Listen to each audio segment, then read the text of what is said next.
Your lifestyle, leisure, and business radio.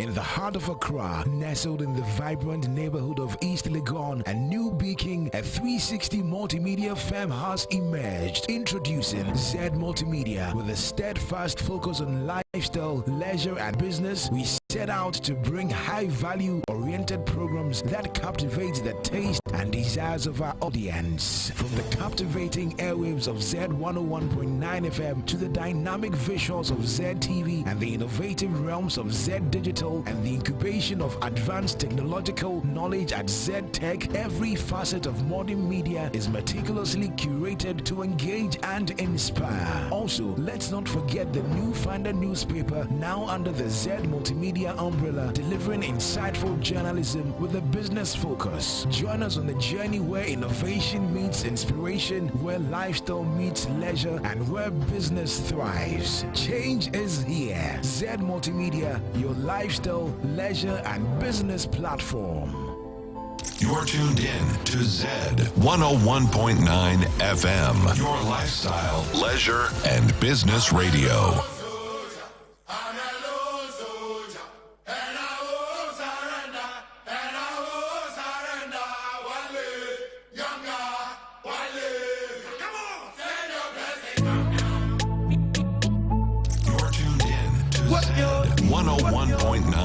FM, your lifestyle, leisure, and business radio.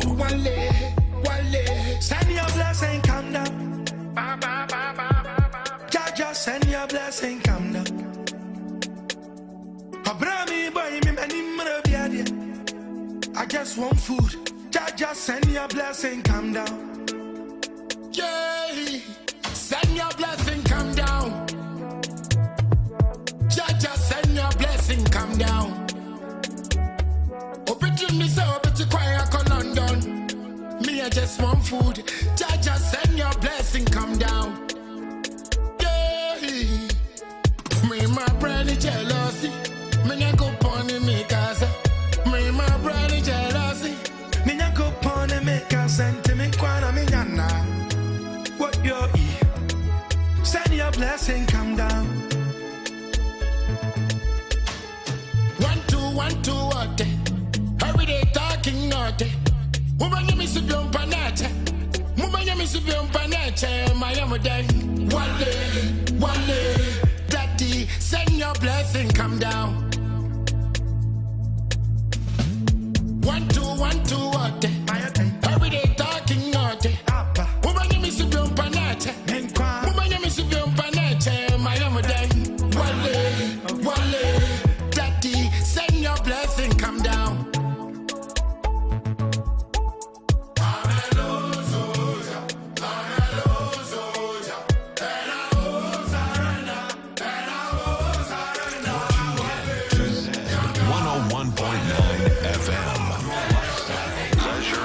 Business radio.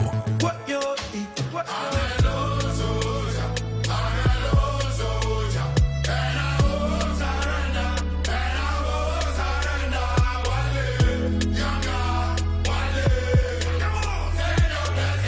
You're tuned in to Z 101.9 FM. Leisure and business radio.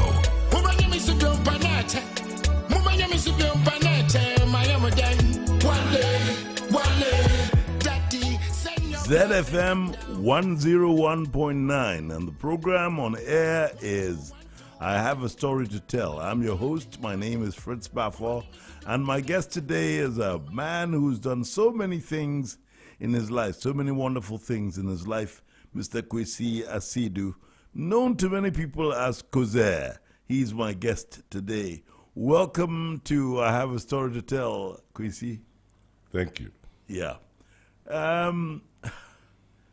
Tell us a little bit about yourself. I know you grew up on the University of Legon campus, but tell us about your early years, where you grew up, what you did, who your parents were, and all that. Thank you very much. Yes, I grew up on campus. I was born in Koforidua. My dad was an education officer, and that is 1963. And we moved from there to Accra and straight to the university campus. So he was the senior assistant registrar. Right. My mom was a teacher then. And we were there from primary school right through pre-sec. You know, we lived at number 10 Lower Hill. And we used to call it 10 Downing Street. Because that's where most of the guys we converge. You know, we decide on what we want to do, whether we're going to go into town, whether we're just hanging around.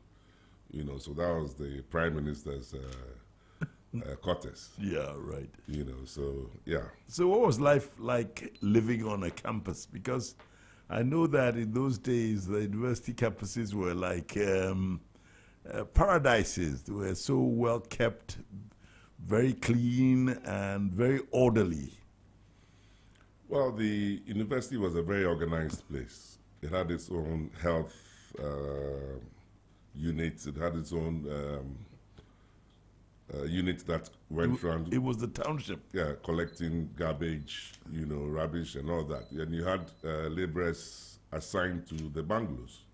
So the place was always, the lawns were always nicely manicured, you know, and we didn't have any sort of problem there with regards to robbery or anything. Everything was just kosher. You know, my next door, we were number 10. Number 11 was Professor Dubai. Right. And then you had Mr. Hazel, number 12. And then down to our side was number 17. That was Professor S.K.D. Asante. Right. Then J.E.A. Menu, Mike Mensah, you know. So the place was, Reverend Dixon was very solid Ghanaians. You know, and you respected because the people you dealt with were elderly people, people you knew that people respected. So you had to always be on point. Otherwise, somebody would check you out. Yeah. So you grew up, you went to University Primary, I presume. Yes. What was it like? Because I know quite a few people who were there.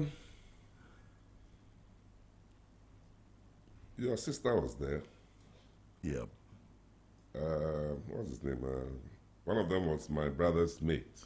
In fact, Yes. he's in Rudy. States. Yes, Yeah. Rudy. And then two of your sisters. One was behind me, and the other was, I think, a year ahead of me. Yeah, you're talking about Frida and Bridget. Yes, Bridget, yeah. You know, and we knew ourselves. We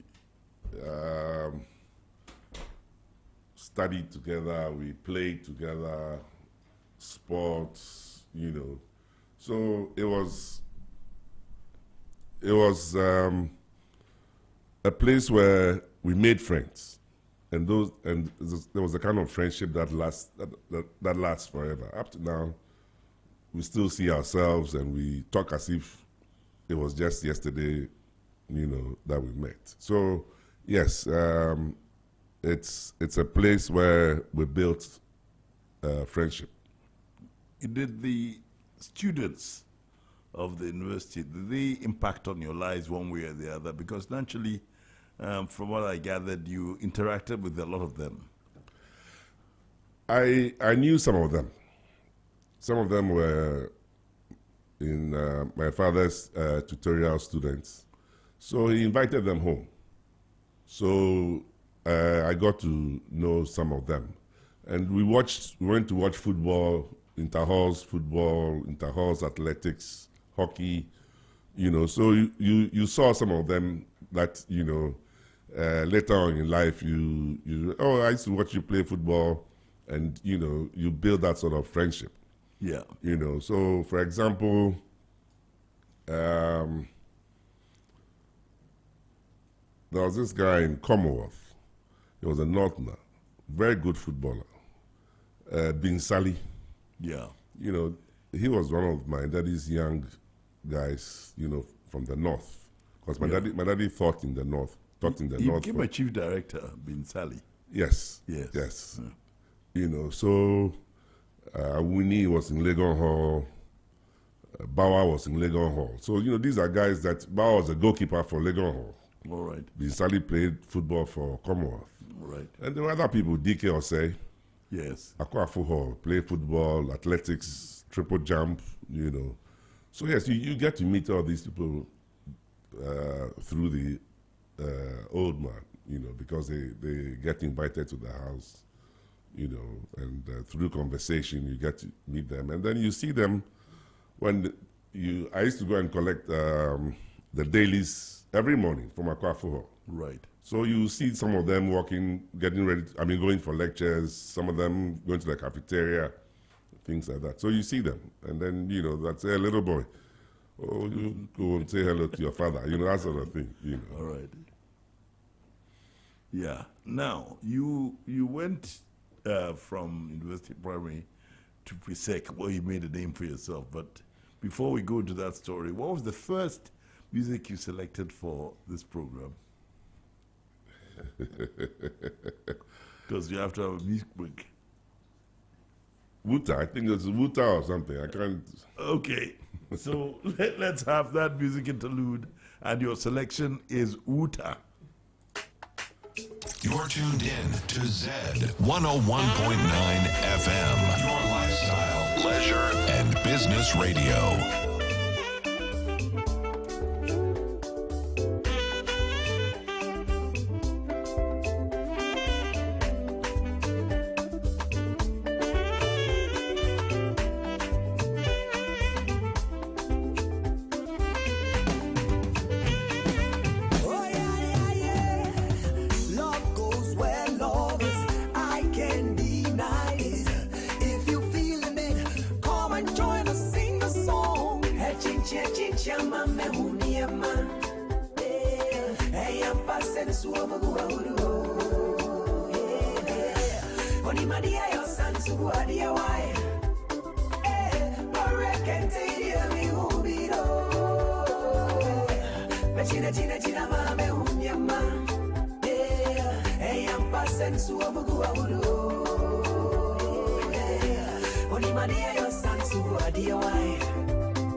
Yeah, Wuta with Kotosa. That's the first musical selection by my guest on I Have a Story to Tell, Kwesi Asiedu, who was telling us about his early years living on the campus of the University of Ghana, Legon. He's mentioned quite a few very important personalities that he came across in his years on the campus. And then from the University Primary School, I think he sat the common entrance and went into Presec. Presec. Was it Presec Legon or Presec in Kromodumasi? Presec Legon. All right. Tell us about your years in Presec, because you became a hero in your own right.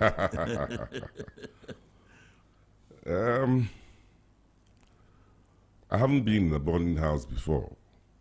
And I was just excited, leaving home for the first time and being on my own. I was looking out for that kind of experience.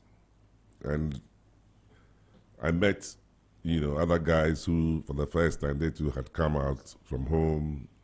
And we had in my year, we were about 6 or 7 of us from University Primary who chose PRESEC. So I was comfortable. We met and we discussed things. We sort of soaked in the atmosphere and the environment, and there was one in my house, Reggie Antison. So I was comfortable with him, and I made friends with the seniors easily. I don't know how they, happened, but I had a lot of friends who went from 4, from 5, who I used to hang out with. Why did you choose PRESEC? I didn't have any option. Now tell me why you didn't have any option. Because my daddy was a PRESEC old boy. Oh, I see, okay. So you followed the pattern. I didn't have any option. All right, okay. Yeah. And he was the head boy in his time, 46. My God. So that was it for me. Closed. So you got into, you made friends, and what was life like? The 4-1 boy, were you homoed, as I said? Oh, yeah. What kind of things they do to you? The normal bullying, come here, small boy, go and kneel down in the corner. Where do you come from? What school do you come from? Do you have any sisters? It's a very normal question for guys in a boys' school. What school are they in? You give me one. And I got into other organizations, GUNSA. Yeah. There were other units that, yes, sports, for example, gave me a lot of leeway. Yeah. Because I was playing table tennis. Were you good? Regularly, yes. There was a table tennis table in the common room. Yeah. So first come, first serve. So if you win, you stay. I see. And when you beat a senior, he goes round and he comes and tells you to go and kneel down in the corner. How do you embarrass me? Like, go and kneel down. Or you're not going to go to the dining hall. Then you become friends. Yeah. And I used to play football as well. So we used to play football at the back of the house, Engman House. That was my house. Okay. And I would play when the seniors come, then I'll stop playing because you go and dribble a senior and he tell you it has never happened in his life before. That evening you're going to kneel down by his bedside, or you go to dining hall, bring his food, and when he's going to prep, you follow him to prep. After prep, you're going to soak for him before you get up and go and sleep. Explain the soak. Because I think a lot of our people didn't have that privilege or pleasure. Soaking is Gary. Yes. Gary, sugar and milk. Yeah. Or you had the Gary, pepper, mackerel, or sardine. I see. And that would be his choice, whichever he prefers. And where would the mackerel, would it come from your own chocolate? Oh yes, from your stock.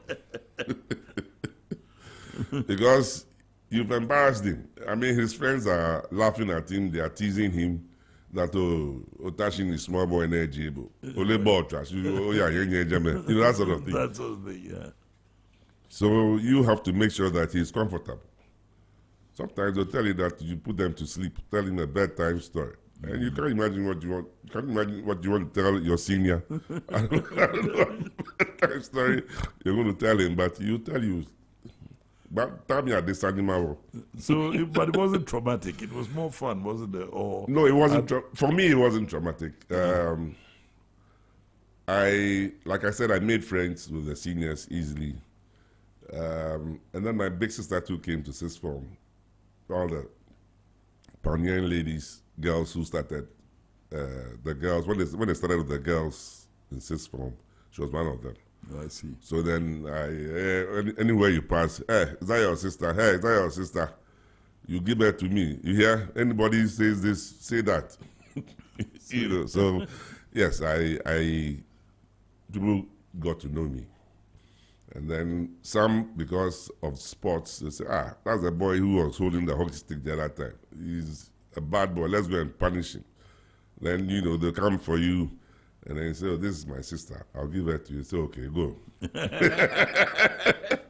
I hope your sister didn't know that. No, she didn't. They didn't even go to talk to her. They didn't go to talk to her. Anyway, you're Brisek. We're going to talk about the sports. But what was academic life like? Were they strict? Did you have to study very hard? Did you, have to swat, as they say in England? It was competitive.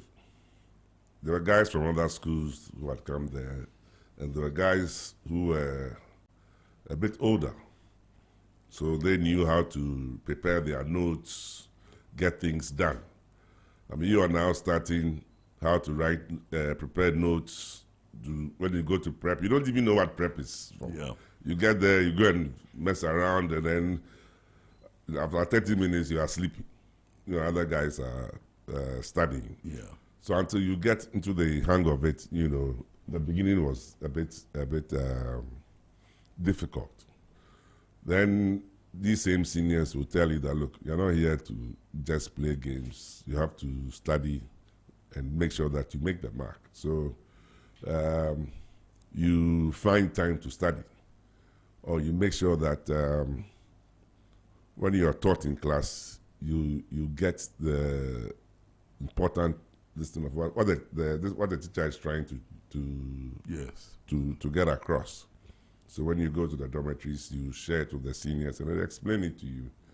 Go to prep, you answer a few questions so that you get... So there was a communal type of assistance for anybody who wanted to learn in school. Oh, yes. And you could go to the master's house to see them. I mean, if you didn't understand something, they won't turn you away or they would help you. All right. This is ZFM 101.9. The program on air is I Have a Story to Tell. My guest is Kwesi Asidu, also known to many as Kozer. Yes, now I want to ask you, how did that name come about?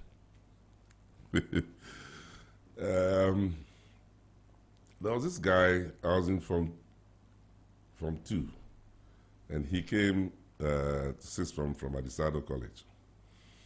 He was a playwright, Paddy Brew. Yes.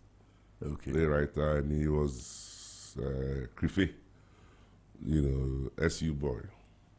I didn't see him as a SU guy, but anytime he saw me, he was in my house. Anytime he saw me, he would call me with a name.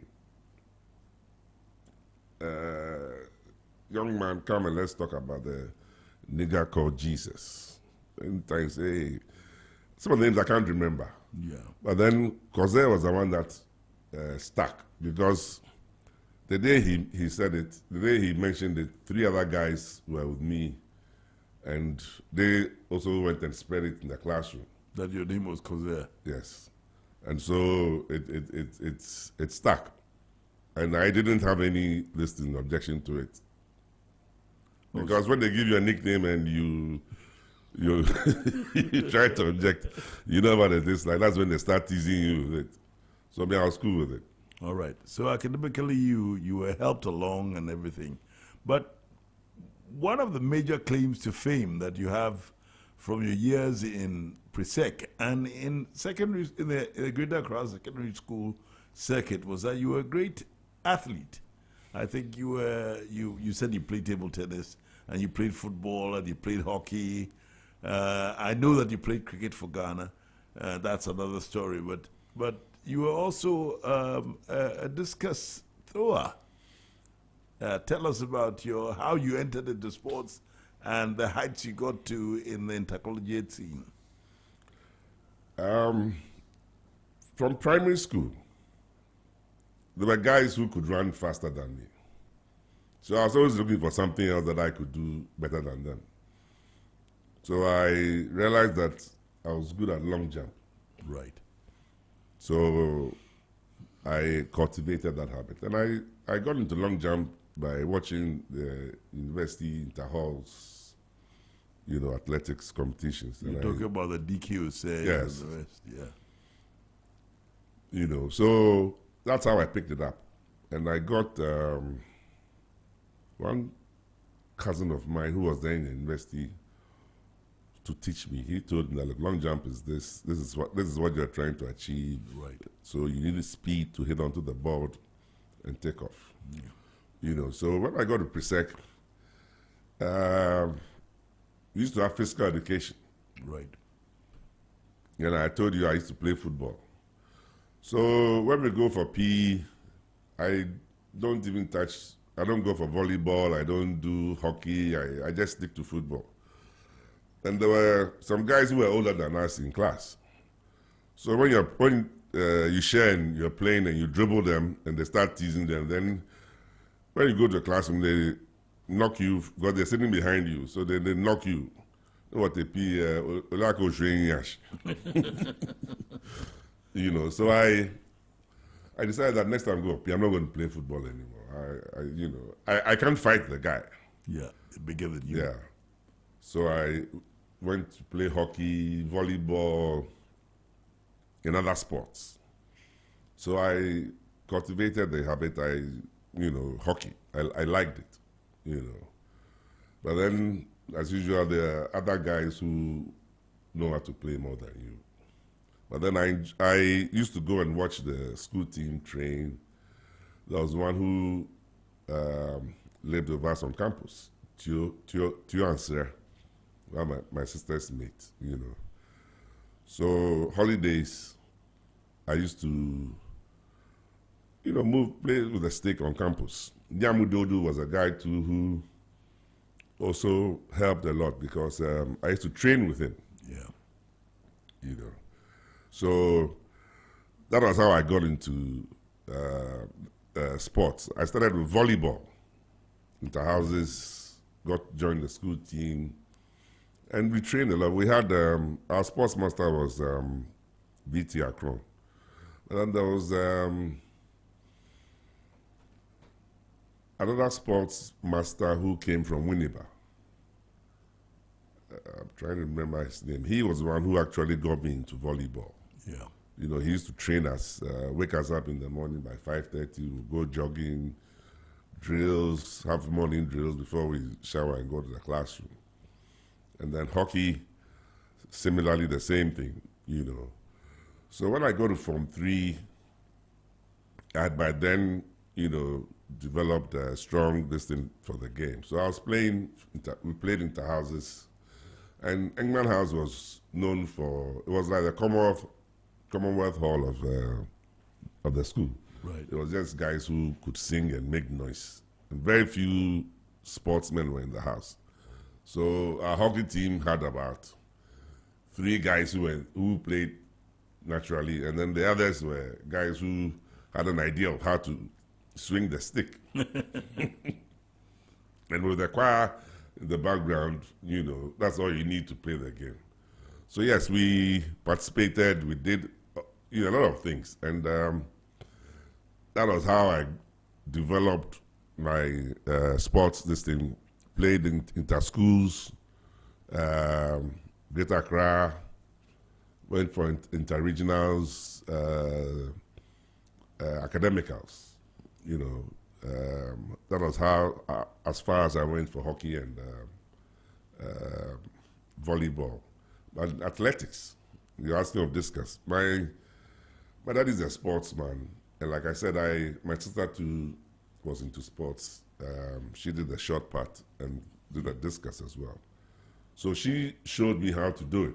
That you release the missile from the inner finger, not from, So it was something that I kept to myself. In the houses, I'll use it. I would go far, at least second or third. I won't win because the guy who will win is a senior guy and he's got much more energy. But then from 4, from 5, there was this guy who he naturally wanted to throw the discus. So one day inter houses, and I was watching him release the miss, and I said, "Oh, let me finish. When I beat him, then I'll show him how to release the." So I beat him, and then I said, "Listen, Innocent, this is not how you release. You release the thing from here." All right. And his first release went so far away that I said, "It's good I didn't show you during the inter-house the competition." So the techniques and things are built up from other people who, some of them were not pre-seconds, but university students. Yeah. So like I said, primary school, I developed long jump. But when I got to pre-sec, I wasn't doing long jump. I started doing triple jump. We used to, in front of the houses, the dormitories, Yeah. we had these slabs, Yeah. and they were, divided, so we'd make a mark, hop, step, jump. We'll see who can, you don't need to try, just hop. And I used to beat them all the time. And I said, this thing, I can try. So I spoke to one of the guys who was representing the school, Ajololo, we call him Kapi. He was also a good volleyball player. And he said, okay, when it's athletics time, we'll go to the school field and then you can try. And it came naturally. So I decided that, okay, I'll develop it. I'll stick to triple jump instead of long jump. But then the sportsman said, do both. So that was how I got into triple jump. And in Form 5, this is 1980. Funny enough, I won the inter-houses, but the justify your inclusion, I was down with a malaria. So one of my mates from University Primary was also a good jumper. He won. And then there was this guy from John Osuseche, came from Infantu, very good headler and triple jumper. So I didn't participate in the justify your inclusion, but the sports master said, listen, we know that you are good. So you join the two other guys, and then, So we went for the inter-schools, and it was three of us representing Presec. So my first jump was what I used to break the existing record. The record used to be 14 meters, jointly held by Nokwe Baja and Asare, a Presecond. Right. They call him Ashale Cooper. The guys changed the name from Asare to Ashale. So I made it 1450. Yeah. So that was a record I held for the inter-schools. We went to the inter-regionals, and this was in Ho. And there was this guy from Ametepe, Prempeh College boy, representing Ashanti region. And there was some big guy representing Volta region. I've always said I just couldn't remember, I can't just remember his name. So these were the two guys who actually gave me tough time for the inter-regionals. I beat them. Eventually, I beat them. And the following year, the guy from Volta region wasn't there, but Ametepe was representing Ashanti region. This was in Tamale. And I beat him as well. I set the inter-regional record, and then we went for the academicals. We were supposed to do Togo, Nigeria, and I think Senegal or Ivory Coast or something. We were supposed to have some games. Yeah. So we're camping at Social Welfare Medina. Right. And then we train on campus. So that was when I also set the academicals record. That all this happened because Nyamudodu too was a triple jumper. Yeah. And he lived in Legon Hill near Commonwealth. Right. So I used to train with him. I wake up in the morning, we'll go long wind sprints up the Commonwealth Hill, hop, and then we go to stadium. Our coach was Mike Ahe. The great Michael. Yeah, he used to coach us.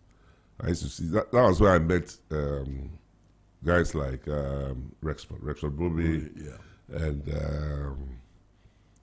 One Man Nigeria. There were other sprinters, you know. I met on the course, but most of them were not my friends. But when I started training with Niamu, we became friends.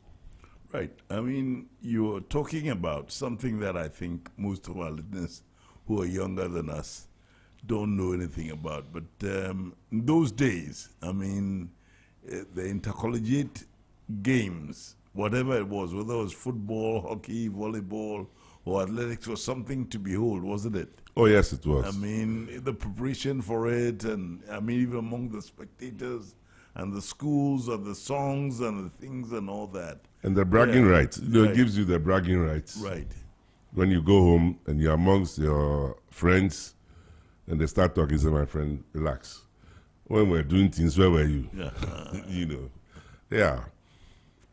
I was encouraged to do sports. My daddy was a sportsman. But of course, you had to academically do your best too. Yeah. You know, so it was something that in the house, yes, I was given that freedom. I started playing squash. This was one Sunday morning. By that time, the Hazels. Yeah, they had moved to where the Asantes were staying, next door. And Abigail used to go and play squash at Achimota School. And she would walk past the house, catch a cab at the junction, and then go. Sometimes she would be walking with Gloria Kufu, the former minister. Attorney General. Yeah. She was a hockey player. Yeah. She played hockey for Yeah, Ghana. she played. Yeah, she did. Yeah. And my sister as well. Yeah. So I used to see them pass. Probably I just come back from the nightclub about 5:30, and I'm lying there 6 o'clock. I see these people walking past, and one morning I was supposed to go to the farm to go and work. You had a farm? Yeah, poultry farm. Okay. So I just decided that no, I'm not going to do this thing. So I told my daddy, I'm going with Abigail and Gloria to go and play squash. Okay. He looked at me and said, okay, you go. Next time, you go to the farm. Right. And that was it. That's how. And I didn't used to go and play. You went to watch? Oh, I just go and sleep. You know, so I drove them there. Then they'll be playing with Stanley Pierre, the former IGP, Che. Che, yes. You know, and where the other guys there? PV Bing was there. PV played with the Tema guys. All right. PV played with the Tema guys. But then DC and Kwekwachi too played with the Tema guys. Yes. Yeah. But occasionally they would come and play with us here at Achimota or at Tesano. Right. You know. So that's how I developed playing squash, and I enjoyed it. You know, playing with Adinu Chuga.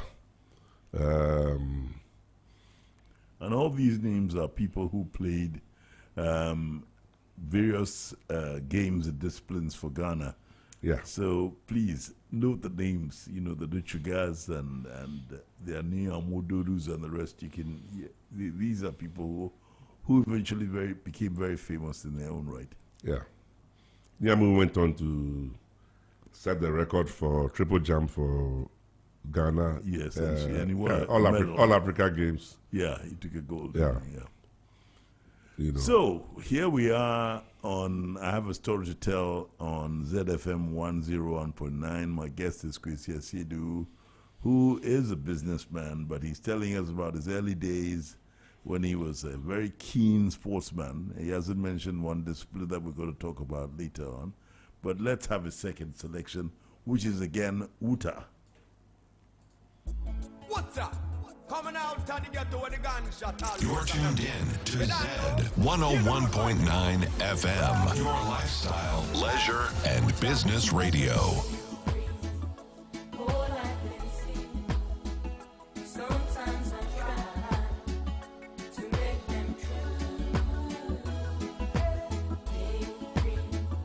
Boy, like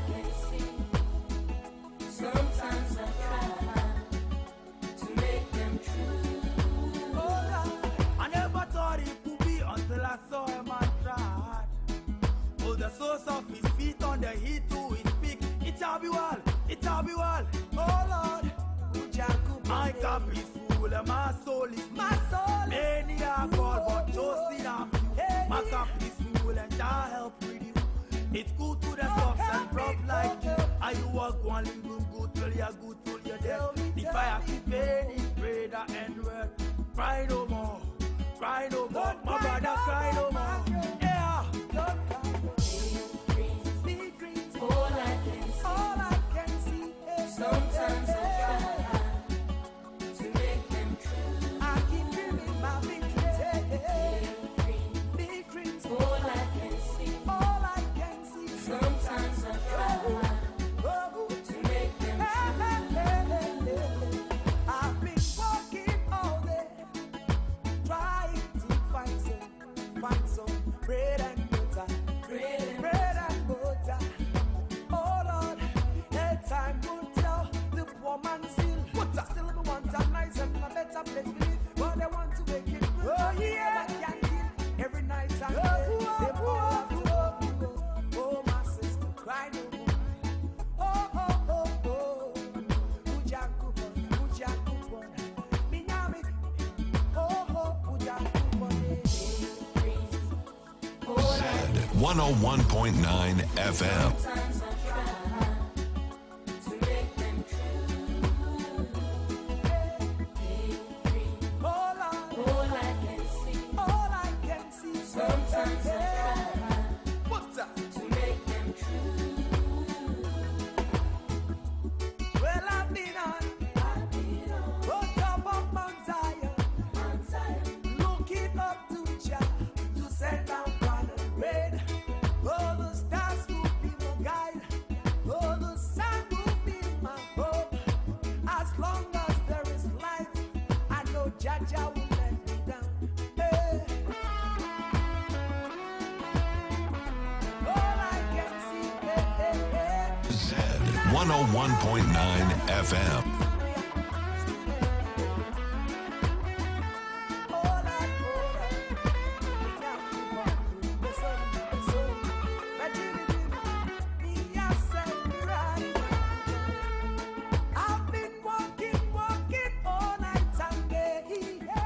Big Dreams by Wuta, second selection by my guest, Kwesi Asidu, who is also known to many as Kozer. In fact, I know a lot of people who don't know that Kozer is actually Kwesi Asidu. They all know him as Kozer. Kozer has been telling us about his early years living on the campus of the University of Ghana, Legon, going to Presec, where he became a sportsman par excellence in hockey and volleyball. He played table tennis. He was a triple jumper, a record holder from college to regional level and everything. So you started playing squash, and that wasn't something that was played in schools anyway. And you told us how you got into it by following your sister and her friends. But one thing I know is that you became a cricketer. But I don't want you to go there yet because we want to know about when you left Presec, what did you decide to do?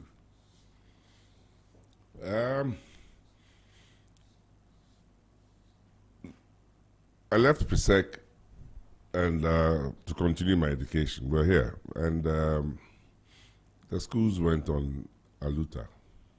All right. And Kwame Fojo, cousin of mine. Right. You know, this is during Jerry's time. Right. So he came home one day and said, "Hey, cause there's this scholarship to Cuba. You know, why don't you check it out?" I said, "Oh, what am I going to do in Cuba? I mean, you know." He said, "Oh, yes, I know you don't know anybody there. You don't even speak the Spanish. You don't speak Spanish, you know." So I told him to forget about it. We want to go to Yankee to go and do things like he said we should go to Cuba.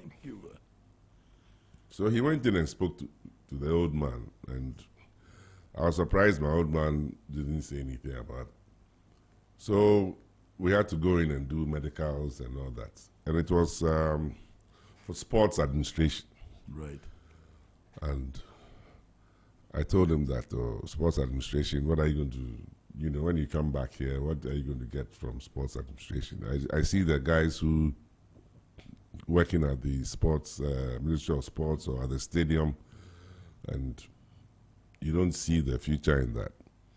But anyway, so when you get there, you can change it to whatever you want to do. So when I got there, I changed it to accounting. Oh, in Cuba? Yes. So you need to do a 1 year preparatory program to learn the language. Yeah. And then you start your main course. So while I was in Cuba, I bumped into one of the old sprinters, Ohine Kaikari. Yeah. He was doing architecture there.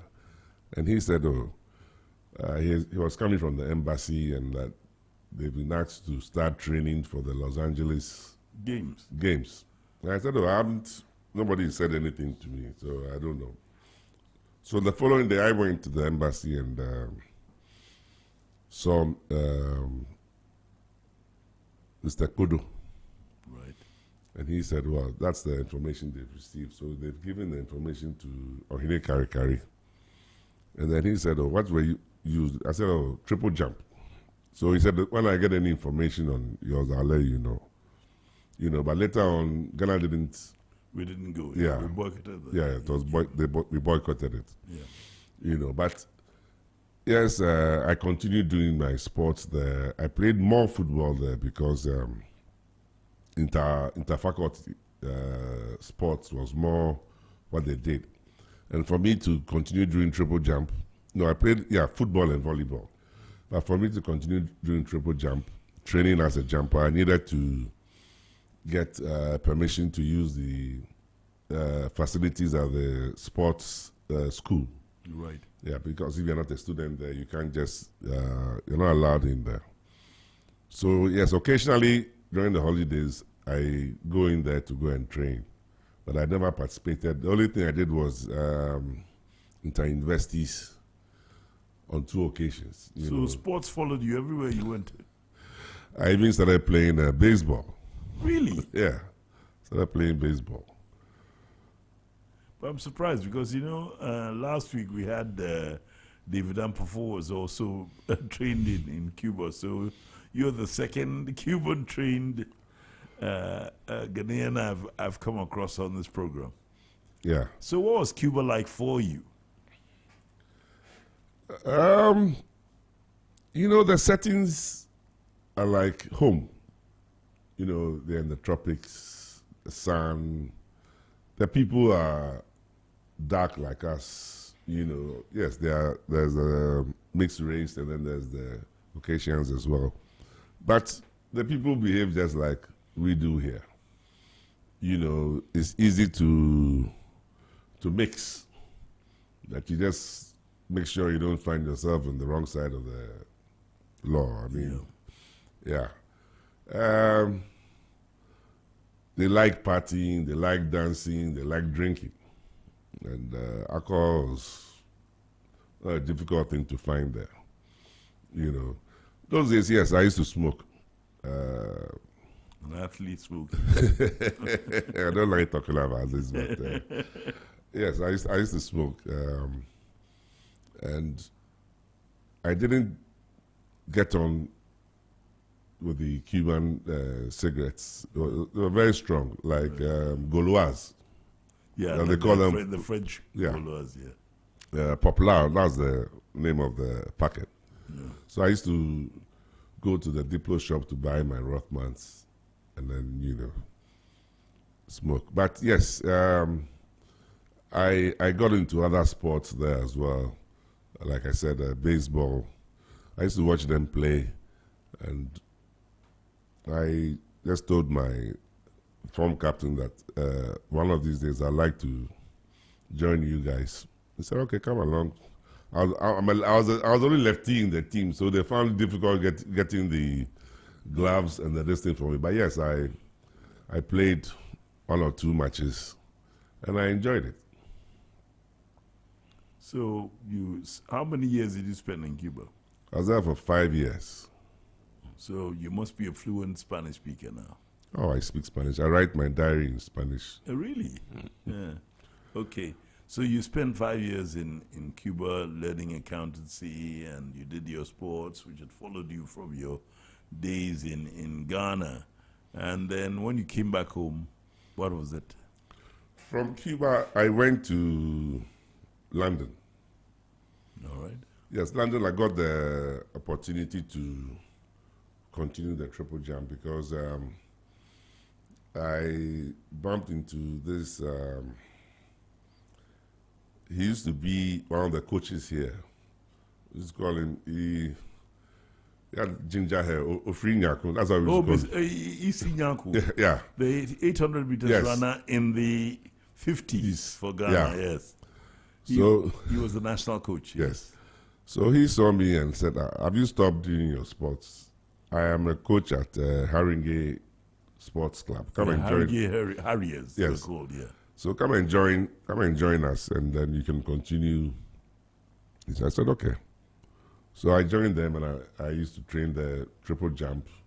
The British champion was then Johnny Herbert. Yeah. Johnny Herbert, So I used to train with him. We used to go around, but obviously when you're working, your bosses, and you don't have bosses who are sports inclined. So when you went to London to work? Yes, I'd finished school, and it was supposed to be on the way coming back to Ghana. And I stayed, and you got a job. Mm-hmm. So I that was where actually my triple jump actually came to an end, because then my bosses were not too keen on. They'll see your name in the papers on a Monday morning.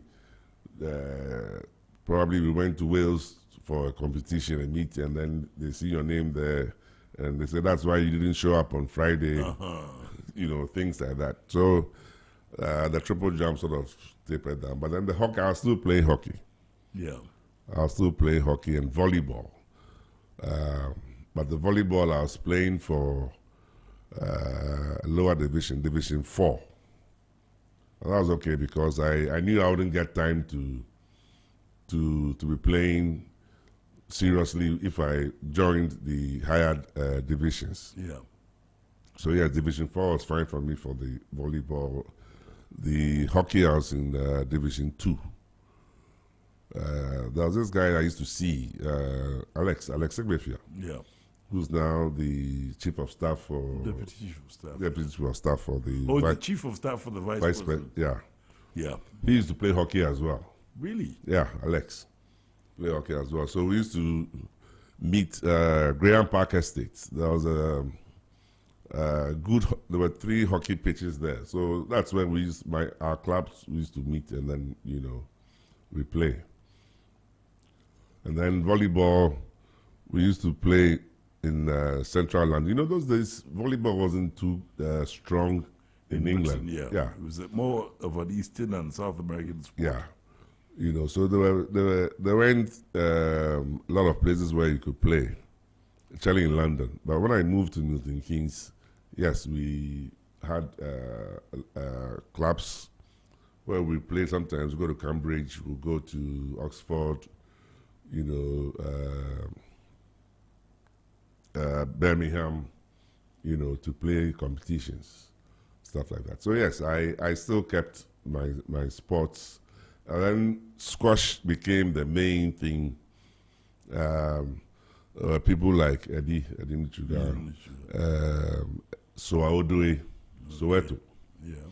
And other friends that I met in London who were also playing squash. Yeah. Or those who came to East come and visit will play, there. Yeah. So then I became more active in Now this is where I ask you, how did you get into cricket then? Sorry. Cricket, Presec is not a traditional That's cricket. why I'm asking this question. Because the cricket schools were at Chimota, in Fansfim, at Disco, Opukuari, Premier College. I think that's what that's about it. That's right. these are some of the things that you get opportunities you get when you grow on campus. Yeah. Grow up on campus. Because I used to watch them play, the gondoliers, and they had clubs, cricket clubs, and they used to come and play on Pioneers Saturday. and yes. Yeah. So I used to watch them play. I didn't have a clue what they were doing, but gradually I got into the groove. I saw, okay, this is what they're trying to do. The bowler is trying to get the batsman out. Yeah. The batsman is trying to also develop scores, build up scores, so that, when they change and they are bowling, they can bowl out the batting team. So I got, when they are playing, I just asked, okay, so how do you bowl? How do you hold the ball? Things like that. So that was how I picked up the game. This was I was in Form 2 by then, but by Form 5 or 6, I was fairly good. And then I didn't play. We used to play on Sundays. They were good guys. William Ampofu, Professor Ampofu. Yeah, Noguchi. Yeah, Noguchi. I hope you're listening. All these people are very successful. They played their sports, but they also studied and they also, aimed as high as they could. Go ahead. Edinu Chuga, I've mentioned his name. Van der Poyogol of blessed memory, Yes, Vampi. Dave Quagreen. Yeah, of also blessed memory. The Chiketas used to play. Yes, the Chiketas used to play. That's Chachu and... when I started playing, Fui, it was Chachu used to come occasionally. Right. And then he was the chief of staff for... John Newman. Yeah, Martin Newman. Yeah, Martin. Boachi, Jacko. Those were the guys who were playing. Johnny Yamwa, Yes. captain of The pilot. Yeah. the pilot. Yeah. Those Frank Edu. Yes. Calm Bank. Yes. Those were the guys who used to play. So when I started playing, I joined them. And they'll teach you. I mean, they'll bowl you out, but they'll tell you that this is what you should have done to block the ball or this thing. So I hung a ball in the socks and, hit. Every morning I do that for about 15 minutes to get your eye in and how to, because when you hit the ball can go to swing a different way. Yeah. So you see the different type of balls that you can face. Yes. So you develop this thing. But then I became more of a wicket keeper. Oh, yeah. So my bowling wasn't that much. Yeah. Yes, I was a wicket keeper. But I enjoyed playing my cricket. I played for Ghana. I played for West Africa. Went to Malaysia. This was in 97. Yeah. Yeah. ICC trophy. ICC, yes, the trophy. Yeah. Yeah. So That's the International Cricket Council. yeah. Yeah. So we're in Malaysia. We're about it was Eddie, Vampi, and I who were the Ghanaians in the West African team. I see. The Nigerians, there were Sierra Leoneans and Gambians, Gambians as well. We formed the West African team. Yeah, so here we are on I Have a Story to Tell, and my guest is Kwesi Asiedu, also known as Kuzer, or more or less known as Kuzer, because everybody knows him as Kuzer. And he's been telling us about his life as a young man, a young person on the University of Ghana campus, where his father was a member of staff, assistant registrar. He went to Presec. He became a superlative athlete, and he went to Cuba, where he trained as an accountant. And now he finds himself in England, and he's still playing his sports. And we haven't got into the meat of one of the reasons why he's here as a mentor of young people.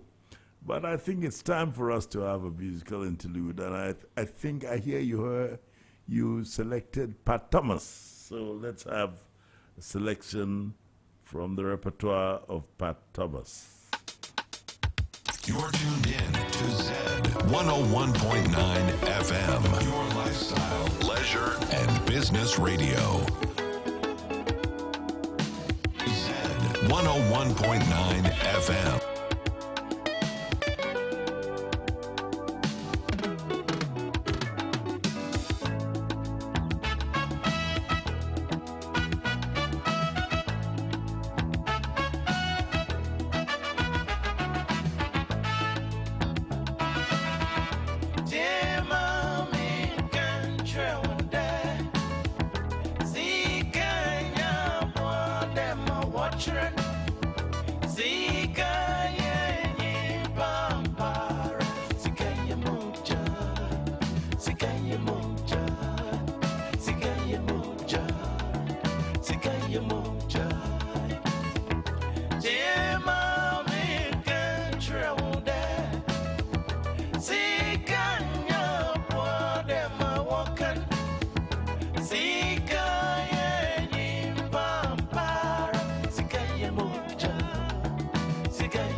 Z 101.9 FM.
It's your lifestyle, leisure, and business radio.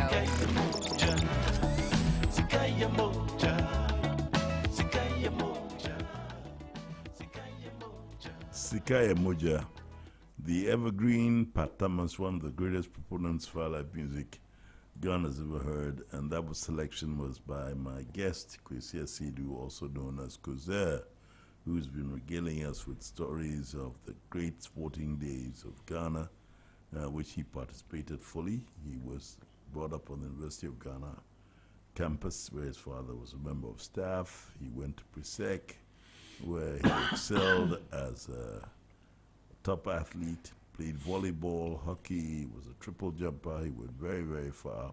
Then he went to Cuba and studied accountancy. He didn't leave his sports. And then now he's telling us about his days in London, where he played hockey, volleyball, and squash, which became later on a big thing for him. So you played cricket, and you went as far as playing for Ghana, and you went as far as Malaysia and all that. So when you were in England, were you able to play cricket by your cricketing trade? Yes. Occasionally. Yeah. You know, because I lived in Kingsbury. Right. Kingsbury had a lot of Indians, Pakistanis in that area, and there were parks going towards Stanmore. Yeah, you're talking about Middlesex, are you? Am I right? Is it? Yes, Yeah. yes, Kingsbury, North Edgware. Yeah, that's right. You know. Okay, yeah. So there are parks there. So occasionally, when you have the time, you know, you can go in there, and it's Yenchembo. So you you're with them, and then you share, and then you play. And once it had been going on for a while, at least they get to know you. So they even call you, are you coming to play? So yes, we used to go there, but they are used to the weather, playing outside in the cold. In the cold, when you catch that ball, it's like it's like some big and standing in the cold too when you're fielding. Yeah. So we used to wait for the summertime before we do that. But yes, when I came back to Ghana, as I continued playing cricket, we used to train at Achimota School, the Nets, because then the university had built a hostel for, I think, MBA students on the cricket field. I see. So we used to play at Achimota. Yeah, but tell us about London. I mean, apart from the sports, how was it like? Young Ghanaian from Cuba, you'd gone to London. What was it like? There were people that you hadn't seen for a while. And those days, we used to jam. All right. Every Saturday, Friday, Saturday was a jam ski night. When you say jam? Party. Yeah, all right. When did you start? On Friday evening, yes? Friday evening. By the time you get home, the news would have spread that, Charlie, Ophelia is having a boat party, Charlie.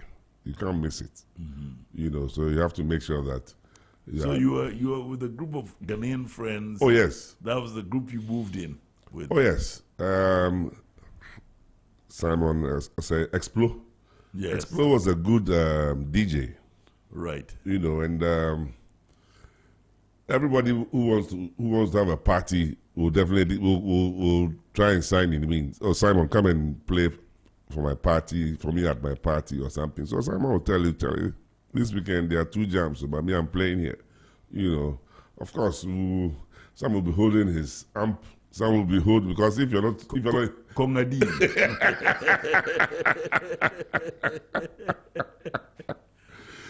Oh, you be driving behind him, so when he parks, you park, and then you get into the jam. In fact, it was through Simon that I met Alex Egbefia. Oh, I see. And then he told me that he was playing hockey at Graham Park Estates, So we used to jam. And we used to help each other. If there was an issue, yes, what's happening? This, okay, let's see, try this or do this way.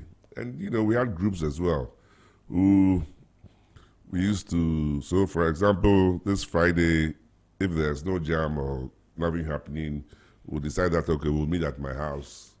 My friends, Guzi, of blessed memory, Tutu Ajari, Ebolamte, Nanor Jan. What about 6? So you have a party. Yeah. You do cooking. What kind of things did you cook? Oh, I didn't used to cook. The only thing I could cook, boil yam, and then do egg stew. Okay. Which is the standard for any young man at the time who couldn't cook. Yam and egg stew. Yeah. And those who were studying also had assistance from friends who had maybe finished their programs and were helping them, through their courses. Lopi, his brothers, and other friends, Ray Soa. Yeah, who became the managing director of GCB. Yeah. So, yes, that was how we lived. We lived as how we used to live here, as a group of friends, but we're all not in the same area. Most of the guys were beyond the Thames, South London. South London, yeah. Croydon. Yeah. Peckham. Yeah, Peckham, and then Lordship Lane. That's what's the name of that place? Not Elephant and something. Elephant and Castle. Elephant and Castle was the name of a tube station. Yeah. And that area. Yeah. You know, the lordship plane was. I remember. I'm All sure. right, yeah. I'm sure I Yeah, go remember. on, yeah. You know, 101.9 so we used to FM. do things, you know, share ideas with friends, and then help each other. Because occasionally you'll have one or two issues with other people being dishonest, and you know. But yeah, it happens in life, and you learn to. So when you were in London, what were you doing? Were you working for an accountancy firm? Or No. I've never worked as an accountant. Okay. I've never worked as an accountant. I got into a business company. They were more into supplies. All right, logistics. Yeah. You know, so that's what we're doing until the company was bought, and we formed our own company, and So you lived in London for a while. I was there for about. All this happened within 4 years. I see. Yes, I came back in '92. Yeah, but what made you decide to come back? I didn't decide to come back. All right. I came to visit, and Eddie picked me up at home. Eddie Nichuga. Yes, to go and play squash. All right. Those days they were playing at the Unilever Clubhouse, which is where you have the is it Advantage? Enterprise. Enterprise. Yeah. Insurance, yeah. You know, at Ridge. At Ridge, yeah. Directly opposite the new Bank of Ghana building. Yeah. So they had 2 courts, nice setup. You know, so we finished playing. In London, when you finish playing, you go straight to the washroom, you know, dress up, you go and take a shower, dress up before you come to the bar. And after, by 9:15, the bell goes, last orders, please. So people buy as many jugs as they can, and then, you know, sit through and finish and go. I couldn't do that because I didn't like drinking warm beer. Okay.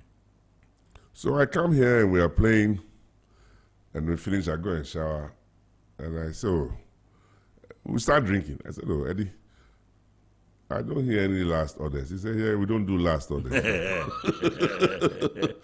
We don't do last orders. When you get tired, you get up and go home. So that was what happened. I mean, he actually showed me around, you know, what was happening in town, because he was also on holidays. Yeah. But he had been around a couple of times. So when there's a party here, when there's some action. So I started meeting people, and I told myself that, look, I mean, life here seems to be much, much, much better than what is happening in London. I live alone. Yes, I do whatever I want. You know, I go and come as I please. But I think I should start thinking about doing something here. So when it was time for me to go, those days, you know, you couldn't, you had to go to P&T High Street to make your call. The telex and all that, yeah. So yes, I called my boss and I said, listen, I'll need to extend this thing for a few days. That I'll explain, you know. And he liked me. We used to play squash together as well, played cricket, you know. So I said, okay, I will keep it open for you. So I started looking at things that I could do. What came to me much more easier was doing business. You know, supplies, logistics. You know, and we used to play squash with some of the guys from the mines. Right. You know, so they needed boots, safety boots with a steel toe. Some type of gloves, you know. So we would pull resources together and then buy and then we supply. So that thing actually changed my business. I said, listen, I wasn't going to go back. So how did your boss feel when you called him? I said he should come and see what is happening here. He understand why I'm not coming back. So he did come. Play squash. The same thing. He went and showered and was asking, when is the last orders? And I told him, we don't do last orders here. When you get tired, you just bug off. You know, got some good escorts for him. And he overstayed himself. So do you think it was a good decision that you made to come back to Ghana? Yes. I've made all the mistakes that I should have made. Because when I came, I didn't get people to guide me properly, you know, don't do it this way, do it this way. Because you were making some good money. Yeah. You know, and as a businessman, you should be thinking about your retirement and things like that, or even maybe getting some nest egg. Yeah, you know, properties and things together. But yeah, it was all about high life and, you know, things like that. Yes.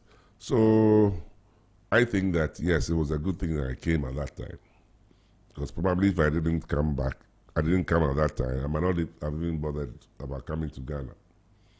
Because I was making friends with more of the Caribbean guys, the Indians and Pakis I used to play cricket with and stuff. So I was working with most of them as well. Right. You know. So it was a good thing I came at that time.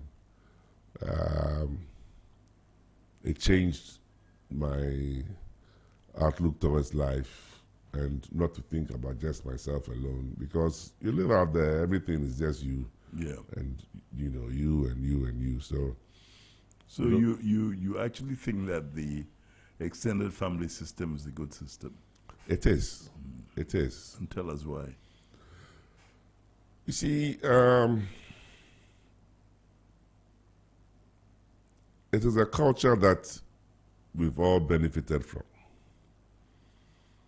I'll tell you something. For example, if in London, to go around, you need to have a bus pass or a train pass, or, you know, weekly. Now, if you don't, if your bus pass has expired and you don't have money on you, you can't go anywhere. And it's not as if when you stand in front of your house, you see a friend who is passing, who will say, "Oh, come in, what's happening?" And you say, "Oh, I'm going down to bus stop." It's all hop in, let me drop you off there. No. It doesn't happen. It doesn't happen like that, because everybody is to himself. Here, even if the guy is not your friend and he knows you, association, he will stop. "Oh, what's happening? Are you going somewhere?" Say, "Hey, I'm going somewhere." He will take you somewhere where you know that when you get there, you get food to eat, you get drink to drink, you know. And it's where you have a social setting, it is always much better. You are meeting more people, your network is widening, you're having different conversations. Out there, there's nothing. It's not as if you have a balcony where you can come and sit and get some fresh air. The wind blowing, air blowing is so cold that you will not even go and stand there. You know, you will not go and stand there. And it doesn't help, you know, to know your neighbors. Yeah. Because I remember in Kingsbury, Princess Avenue, there was an Indian next door, and then there was a German lady, because that was the last house. Yeah. And I had been there for a year and a half, and I'd never seen the Indian block before. But I could hear them talking when I'm lying in my hall, come back, Friday, Saturday dawn, and I'm trying to get some sleep. The sleep is not coming. I hear them arguing. They were always arguing. You know.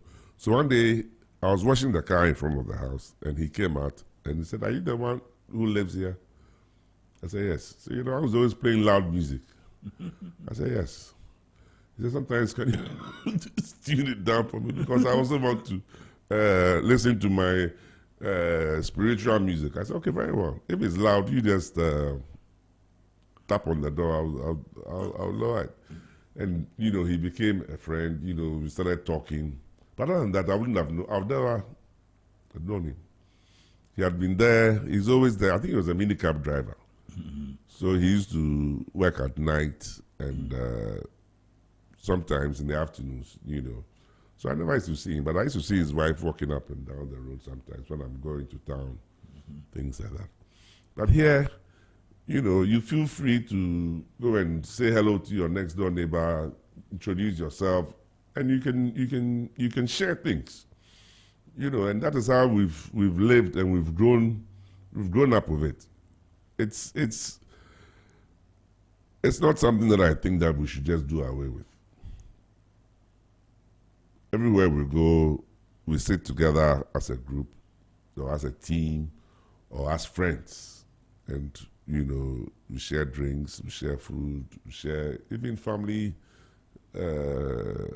occasions, parties, outdoorings, you know, funerals, weddings, and that is how we do things. You know, when you're even going to a funeral, you call your friends, "Please come and support me. Right. We're doing this thing." It's something that we should not do away with. It's a good thing, and it's something that you don't see with the kids these days. They're all to themselves, sitting in the house. Everybody's on their phone, computer games, or whatever it is. You know. When we were growing up, we didn't need to sit behind the computer. I sitting behind the computer. The action was outside there. Outside, yeah. But that's my worry, because I mean, I'm a grandfather, but I see the children and the young people are all on their phones, and they're even getting great. And that is why one of the reasons why I wanted you on this program was because of the outdoorsy nature of what you've done in the years. You know, there was, I mean, in school in those days, it was about sports, it was about socializing, you were members of various clubs and things like that. And it didn't diminish you. It made you even a better person. And so right now when we see that the kids are not even talking to each other, I think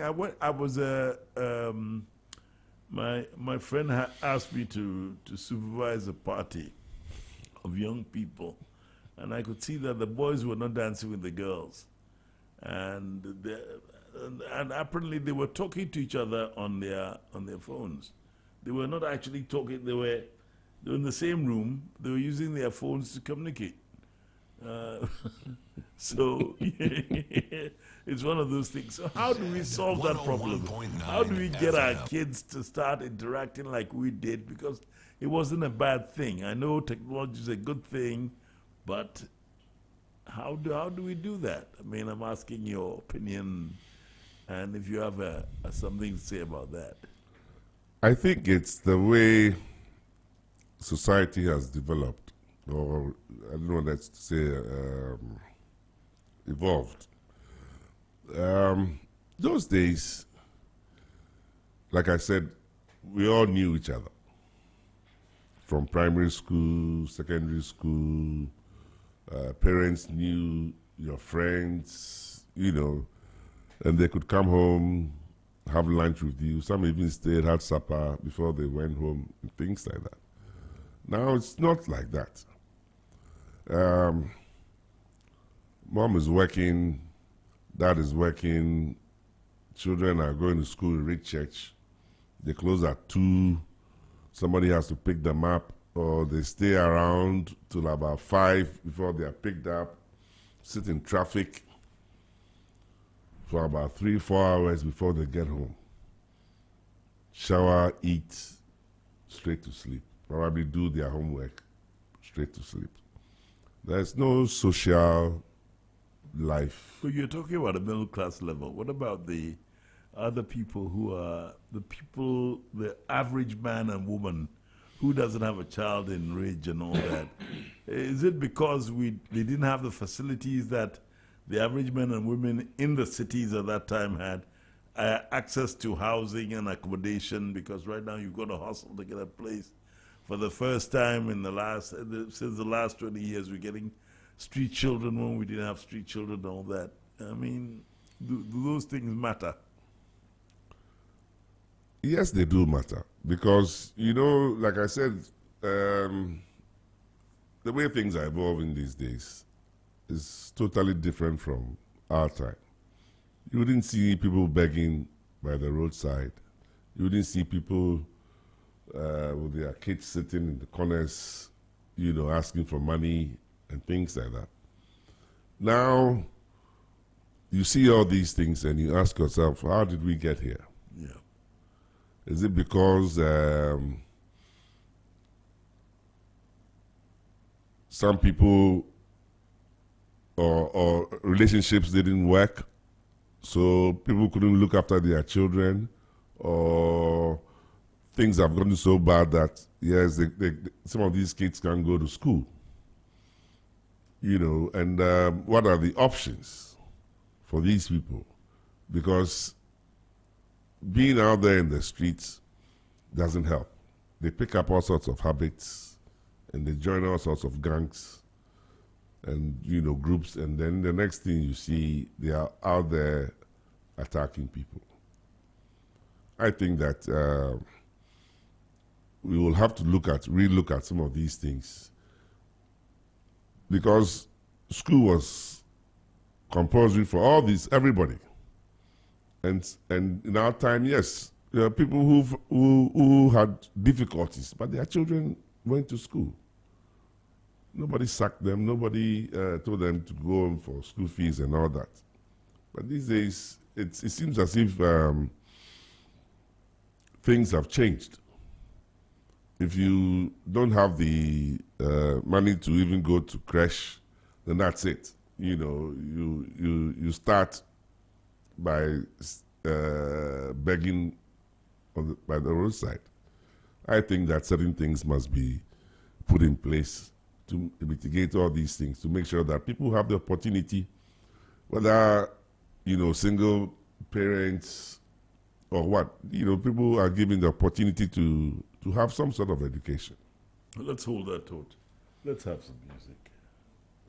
You're tuned in to Z 101.9 FM. Your lifestyle, leisure, and business radio. Is the next song chosen by my guest, Kwesi Asiedu, and it's great because every selection he's made amongst my favorite music, my favorite music. So I'm very happy that my great friend, the late George Daku, is one of the selections on Akoti Brofo. That great song.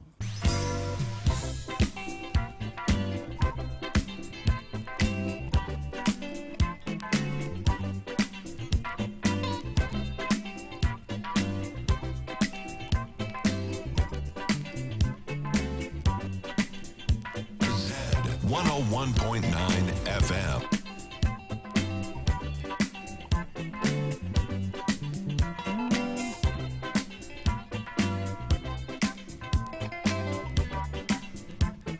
It's your lifestyle, leisure, and business radio.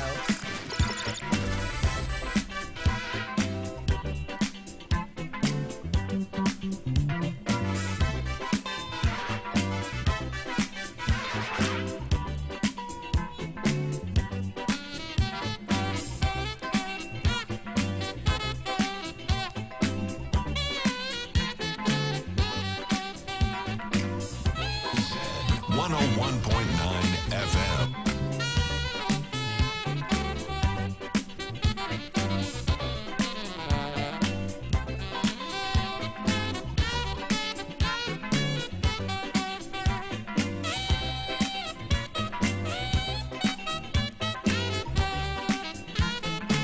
I'm afraid but to go for. And I'm paying for. Afraid to see it but to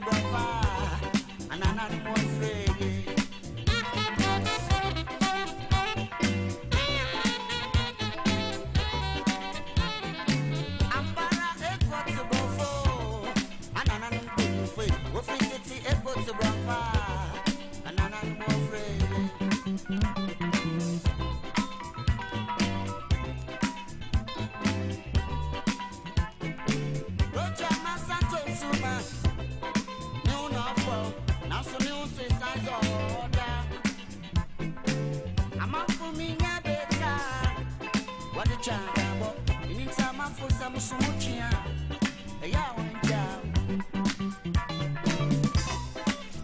your lifestyle, leisure, and business radio.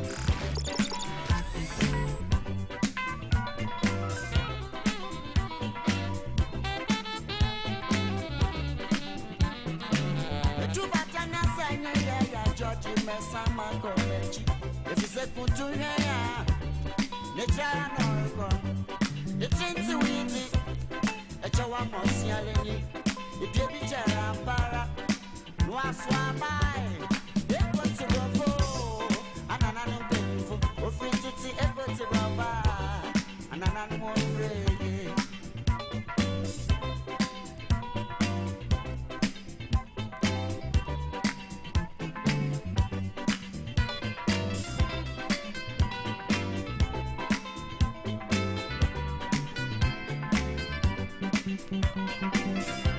Z 101.9 FM.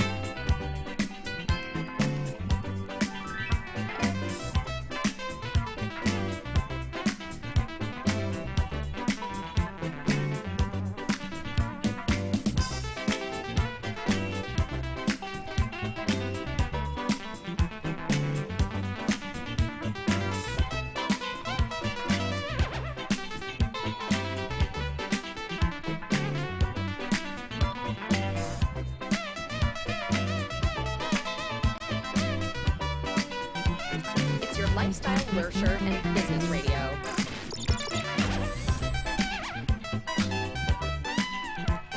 Z 101.9 FM. Akutibrofo by the late, great George Taku, a very good friend of mine, and may his soul rest in peace. And his music was a selection made by my guest, the great Kozer, also known as Chris Yesidu. That's his real name. And he's been telling us today about his early days in Legon, when he lived on the campus where his father was a member of the staff of the University of Ghana. He went to Presec, that's a Presbyterian secondary school in Legon, one of Ghana's greatest secondary schools. He was a sportsman of note, a record holder at regional level. He played cricket for Ghana, he was a hockey player, volleyball player. Then he went to Cuba and he did accounts at Cuba. You said he's never practiced, spent 5 years in Cuba, then went on to London, played cricket in London, then he came home and found that home was really home, and he's been telling us about that. We're talking about the extended family system and the social system in Ghana now, and he was saying that the present crop of youngsters are not as outgoing as we were, or our generation was. And then he was talking about some of the problems, the social problems we have with juvenile delinquency and all that. So you were talking about the fact that we're not as together as we were in those days. And it's actually affecting our social fabric. I think, along the way, some friends separated. So you find people, those who traveled outside, some in the States, some in Germany, some in London, some Australia, New Zealand, all over the place.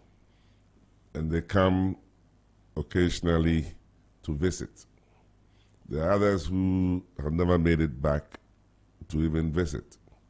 So you realize that the few who are here are always together.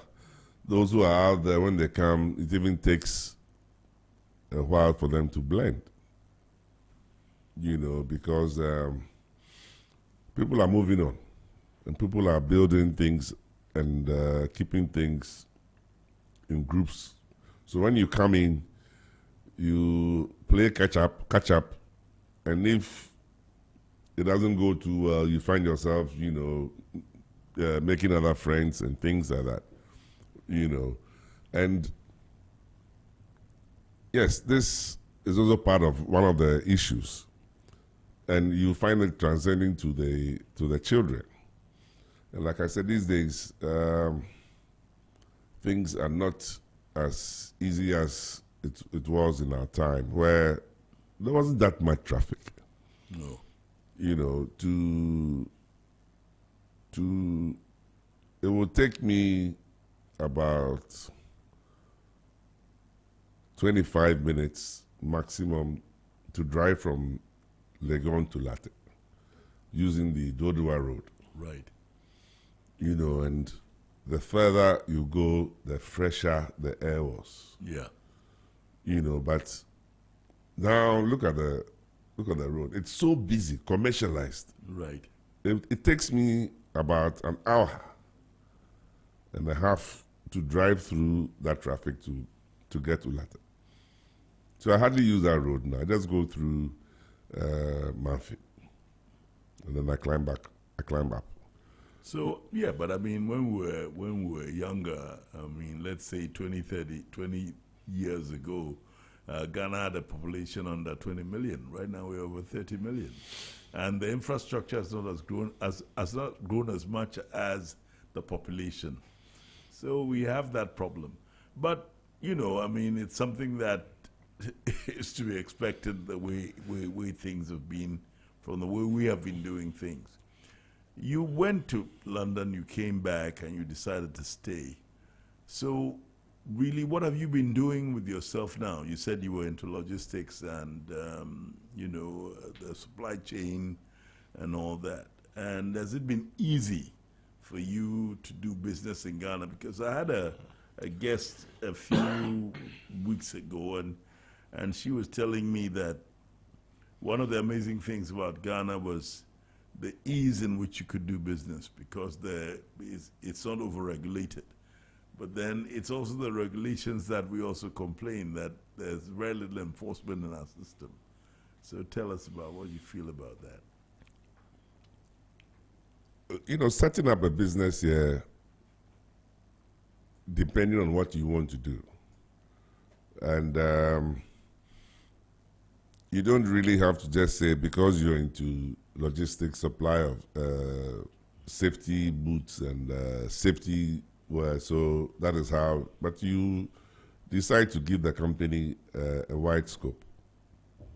You know, so when I started, I was doing supplies. It wasn't easy because you need to know people to get some of these contracts. And in those days, if you didn't know anybody in the supplies department, especially in the mining sector, or even in the other industries, be it water, be it electricity, be it whatever you wanted to supply, you know, and financing. It wasn't easy if you didn't have an invoice or this thing from the company saying that supply us with these things, you know. Then you know that, okay, fine, with this, if I talk to any financier or if I go to my bank, the banks used to do it. But after a while, they stopped because of other things that people were doing that didn't give them that sort of confidence to. Yes, so you're talking about credentials. I mean, Yes. you have to have the credible credentials to get the financing to do the work. Exactly. Yeah. And then also, when you're paid, make sure that you pay off whoever or whichever entity you're collecting the money from to build your credibility. You know, so these are some of the things that will help you, because I wouldn't say Ghana, Accra is small. So if you got into an issue where you didn't pay back or someone is not going to finance you, it'll be very difficult to get someone else to do it for you, because then Your reputation. your reputation is gone. You see, so having a good reputation, having being credible is very important here in Ghana. very, very important. And it helps you because somebody somewhere can vouch for you and say, oh, I know this fellow. He's been doing this thing for a while, and he's very good. And once you get that done, in whichever business in which you are, you know, it goes a long way to help. I've not only done supplies, but yes, we do other things such as digitization of records management, and where institutions will give you their records for you to to digitize. And this is one of the things that when I came in '92, I wanted to do. I approached one bank and they told me that you must be crazy. How are we going to give you our documents for you to go and digitize? Our documents are confidential. Mm-hmm. But, you know, 20 years later, it's happening. You know, so yes, these are some of the things that you go through as someone who comes into the system with those ideas or things that you are doing out there but hasn't caught up here. When you try to talk about it, it's as if, you know, you are a lone crusader, because nobody sees how that is going to be possible until they start reading about it and they hear that, oh, it's happening here and it's possible. You know, by the time you go back, they've given the business to somebody else. You see, and those are some of the things. Making sure that you always have, to make sure that you have a job, you must make sure that you have people who would always push. A network. Yeah. Because you finish with the job you're doing, you're looking for the next job. And you're still going around, oh yeah, Charlie, this is what we're doing. We've just finished this one. What's the next project? You know.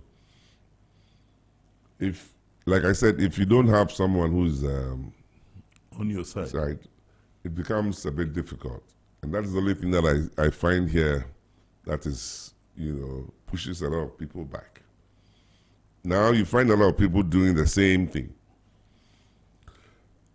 I don't see innovation in what they're doing, because A started it and it's lucrative. Everybody is doing the same thing, but you can approach the same thing in a different way, or try and understand what he's doing and add something to it for it to look different, but it's the same thing. That's what I see about the system here.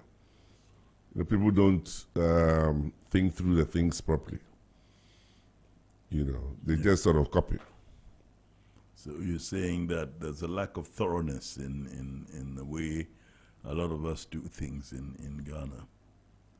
Yeah, but Hosea, you know, we've talked a lot about your life, and your life has been, you know, swamped by sports, which is a very, very good thing because it's made you.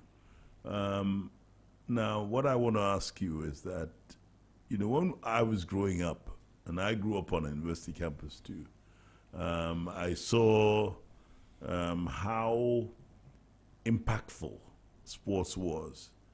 Because you mentioned Micah Hay. I'm sure many Ghanaians now below a certain age don't know of Micah Hay. He was the first Ghanaian to win a gold medal in the Commonwealth Games in 1962 in Perth. It was a long jumper, broke the Commonwealth record and the African record. He was also a 100 meters runner, and he won the silver medal in the 100 by 4 in Perth too, with Michael Kante and the rest. We had great, great athletes, and most of them came out from the schools and the institutions like the army. Makai was a soldier. Right now, we don't have intercollegiate sports anymore. Even the Black Stars, and when the Black Stars were great, most of the players came out of institutions and schools and colleges. Now, most of our players come from abroad. Guys who've left Ghana, gone. We don't have a standing Black Stars in the country. Our league, we've lost great teams like Cornerstones, 11 Wise, Azakers, Cape Coast Dwarfs, Vipers, Greater Susubribi. Shanty, Susubribi, all Kofodia Mighty Sailors and all that, BAFFOUR Choir and Brongafo United. What is happening? Why are we not as great as the potential that we showed in those days? Why have we not reached that potential? You're a sportsman, you've been in it. You know, things have changed. We used to have a 7-year secondary school cycle system Yeah.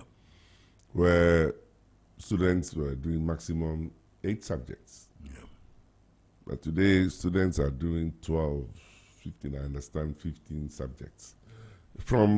Right from primary school or up to through JSS to, I mean, I don't see how a kid should be doing 15 subjects. There's no physical education.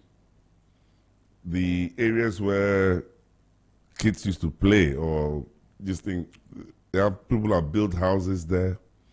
They can't play football. They can't run around. Now, as a kid, you need to burn the energy, you know, to feel fresh and function. Now, when you go to the secondary schools right now, nothing is happening. The other day I was at Presec, and then I saw some people on the school field, and I was asking what is happening. They said, "Oh, inter houses." And I said, "Inter houses, 10 a.m. Inter houses is after classes. Yeah. You know, where everybody's on the school field. You know, some people were studying, some people were on the school field. And you know, in life, people develop late. It's not everybody who, you know, starts, I mean, like from 1, from 2, they pick up. Some people from 4, they become good athletes or get into sports or whatever they want to do. Now, the secondary school has been divided into 2, the JSS and the SSS. JSS, you are living with your parents at home. It's a bit restrictive. You can't really express yourself, and that is the formative age, you know, for you. Time for you to be in the boarding house and grow, you know, nurture the sort of character that you want to, who you want to be. When you're living under that same house with your father and mother, that's not, by the time you go to secondary school, you can't even, you don't know how to socialize. You don't know how to mix. And these are some of the problems. Because when you go as an 11-year-old boy or girl, you're open. The conversation is open. You talk about everything and anything. And you don't see the difference between you and the person coming from the north or south or east or west. We all slept in the dormitories, we ate together, and we did things together. You know, the kind of politics we do is something that we should also look at. Yeah. You know, because when we were in school, I didn't know who an Aigbema was. Our washman at home was an Aigbema. But I mean, I didn't, Dauda, our gardener, when they come to work in the morning, if we drank porridge, Dauda would drink porridge. He knows where the sugar is. He knows where the milk is in the fridge, the bread in this thing. He knows where the butter is. So he pours by the time he comes, everybody would have finished eating anyway. So he doesn't use a plate. He has this pan that he just tilts the porridge pan into it. Takes sugar about 6, put it in it, and then he turns the milk upside down. And then, you know, takes his bread and he goes to sit outside and then he eats. You know, you wouldn't stop him. Why are you going to stop him? So I don't know the difference between a driver and a boss. Yeah. We treated ourselves as the same, equals. And that's how my daddy brought us all up. And I could see it in other houses as well. But it's not the same these days.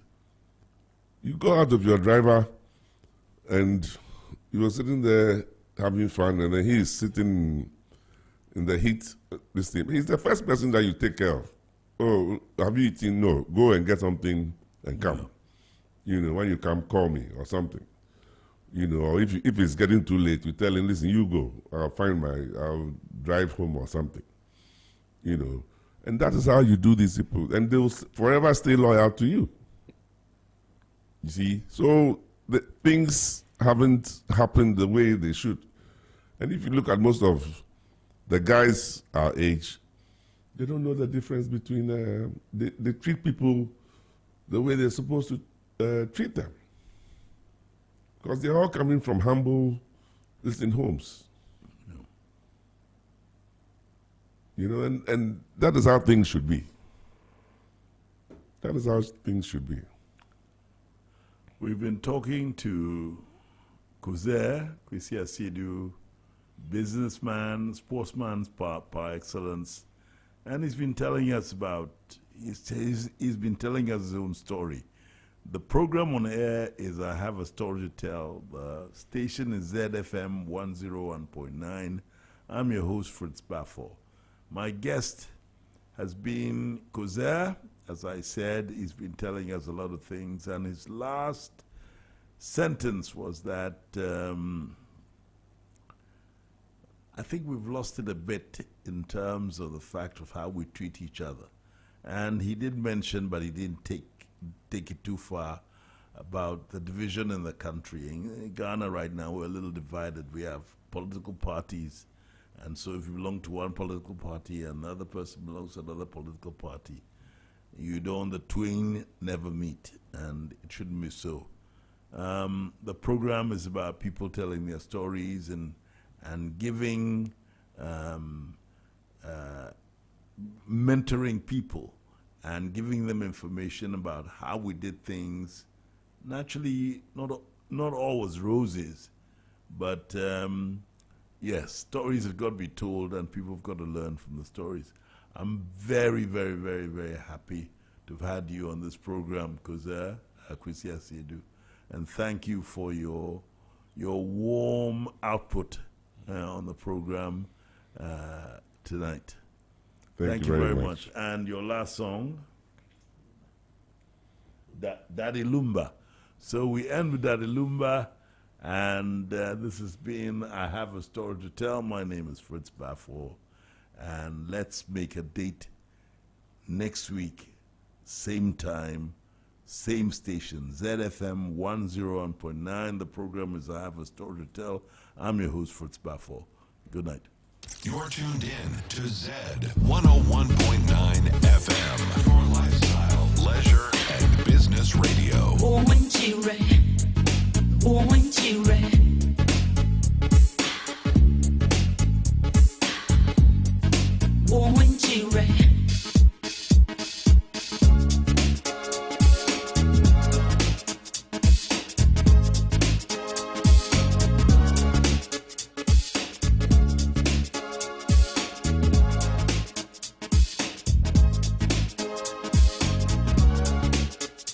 I was 5 anos, do you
A new beacon, a 360 multimedia farmhouse emerged. Introducing Z Multimedia. With a steadfast focus on lifestyle, leisure, and business, we set out to bring high-value oriented programs that captivate the taste and desires of our audience. From the captivating airwaves of Z 101.9 FM to the dynamic visuals of Z TV and the innovative realms of Z Digital and the incubation of advanced technological knowledge at Z Tech, every facet of modern media is meticulously curated to engage and inspire. Also, let's not forget the newfangled newspaper, now under the Z Multimedia umbrella, delivering insightful journalism with a business focus. Join us on the journey where innovation meets inspiration, where lifestyle meets leisure, and where business thrives. Change is here. Z Multimedia, your lifestyle, leisure, and business platform.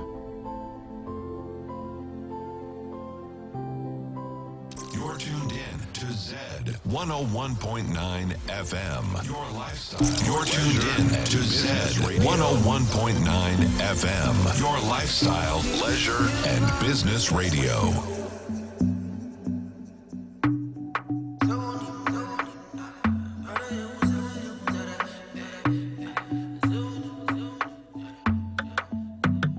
I know say I've been gone for a long while now.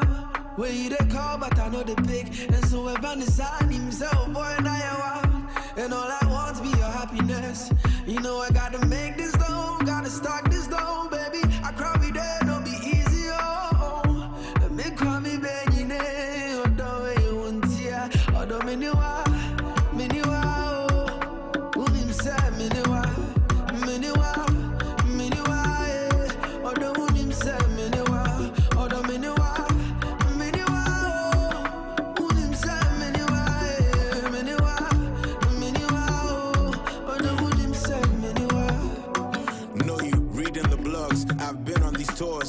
Back home right now, I need directions to yours. Your perfection and flaws, infectious and more. My eye gets, I don't go rest yet. Trap me with your claws, you're missed. Understood, you can't be misunderstood.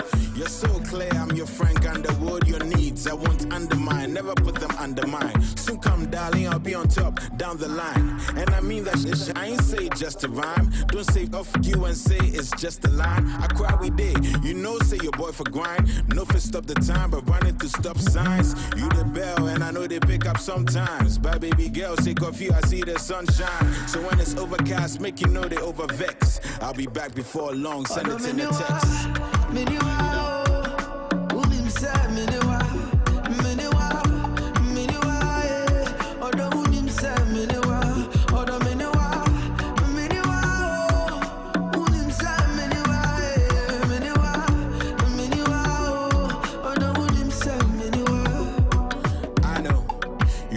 Think that I'm out cheating, but I did a studio all weekend. Smoke breaks, so I know that my clothes reeking. Although fetch me these beat breaks while I'm eating. No sleep, dive deep. I see you keep, but you see the move. I don't want to see defeat. Wanna catch time, although I'll book a suite so we can catch flights and feelings. Ego sweet. Trust that I'm honest to you. Will never make an empty promise to you.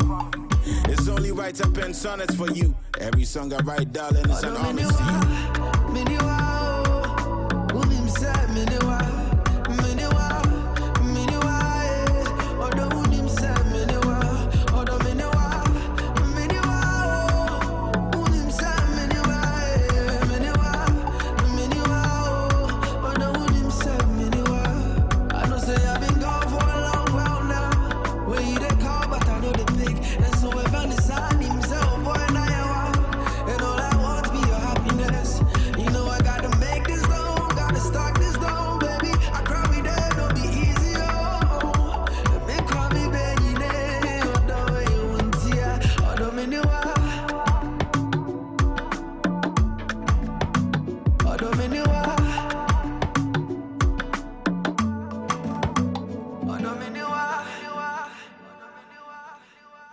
Z 101.9 FM.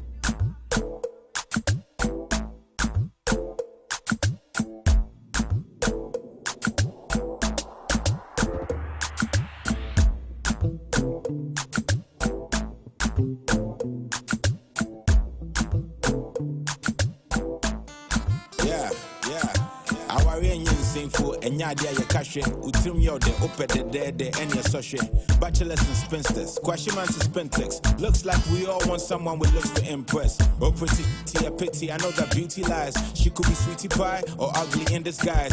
Ferragamo, hey, I'm a Giuseppe customized. Bag and shoes addict, one hell of a vice. I know be your daddy, how dare I give you advice? Harry met Sally, everyone will find the size. How can the midgets and the giants vibe shoulders? She's not career driven, listen, she prefers chauffeur. To pick an interest, for her to be a mistress. Who put on me and one day I Sean, this I should stress. Moving pics and Toku level, ready yourself. Or it's Nightmare on Elm Street, ready yourself.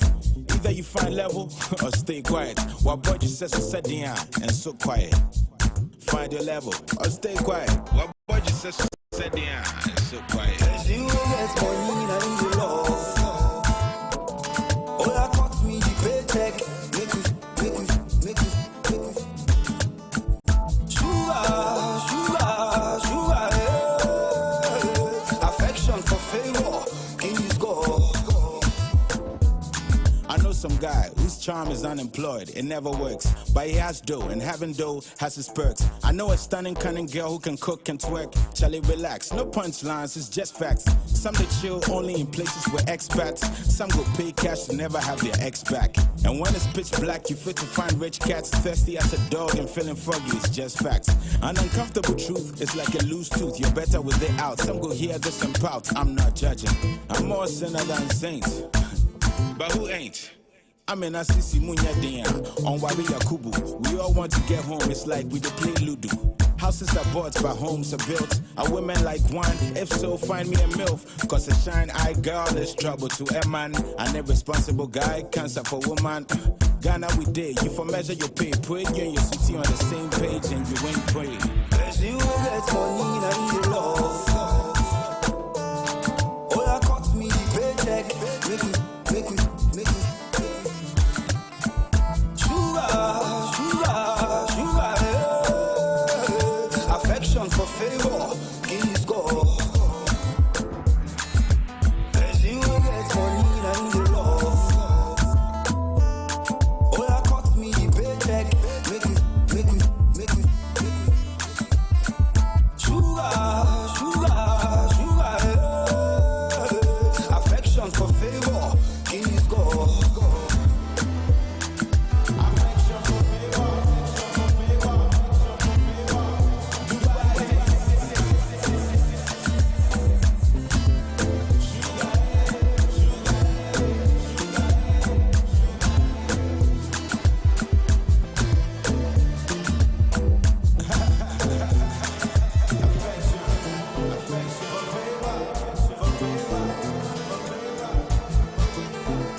101.9 FM.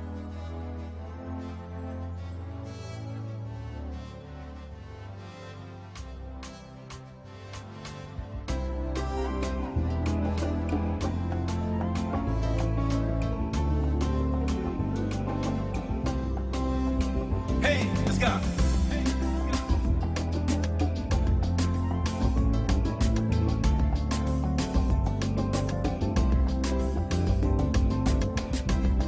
Na na na na na na na na na. Yeah, let's go. I've been waiting all my life for when the place and time is right. 'Cause I won't ask you something, oh. I did rip myself apart, trying to say what's on my heart. But every time I've been they die. Hey, every king must have his queen. Without her, he's incomplete. Maybe today be today, ooh, I could never find the words to explain what you are worth. Baby, I'm asking for your hand, so everybody sing along. Puno, puno, puno, puno. Hey, girl, I'm asking for your hand. Na na na na na na na na. Puno, puno, eh. Puno, eh. As this world they turn around, man for do then settle down. Man for sure they play around. Because every flower needs the land. Every woman needs a man. Your every wish is my command, girl. Hey, I cannot face this world alone, and I cannot call my house a home if I don't have you by my side. And I cannot find the words to explain what you are worth. And baby, I'm asking for your hand. Everybody sing along. Puno, eh. Puno, puno, puno, puno. Hey, girl, I'm asking for your hand. Na, na, na, na, na, na, na. Puno, puno, eh. Puno, eh. Sing it again for me. Puno, puno, puno, puno. Hey, girl, I'm asking for your hand. Na na na na na na na na na na Puno, eh.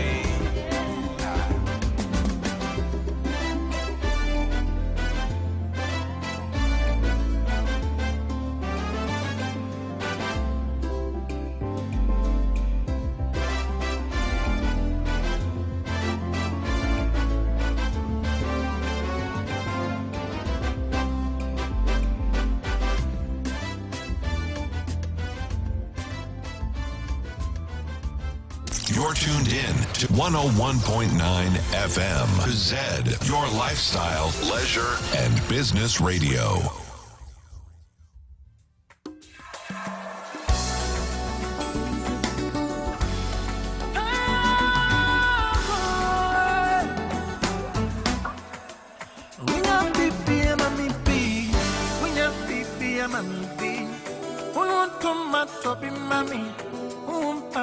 To be shame, or the more I say, go away.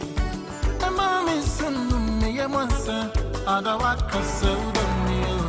A day, really wow. Maybe a man, maybe wow. Unyami penti other, and mommy send me a monster. A day, really wow.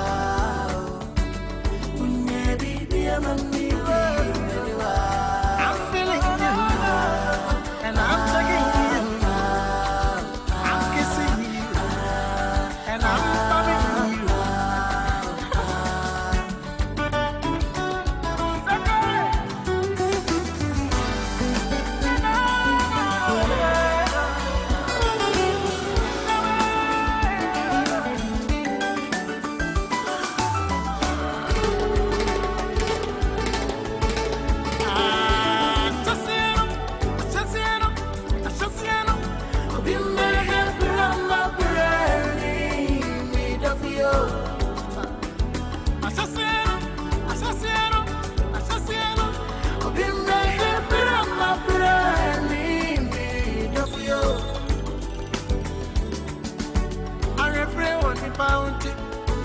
don't think I will. I refrain when the bounty. In person, I don't bet it to you. Nemo, your friend. I'm in my head and time. Oh, day. Menewa. So when you be a kind of watching, Menewa. Kind of be. Although you walk on some naughty mountain lobby, and you make a sim, baby. All day. Menewa. Be a man, maybe. And my main tasset, won't come for sunset. Many be a show all day. Laboro, Menewa. Be a man, maybe. Menewa.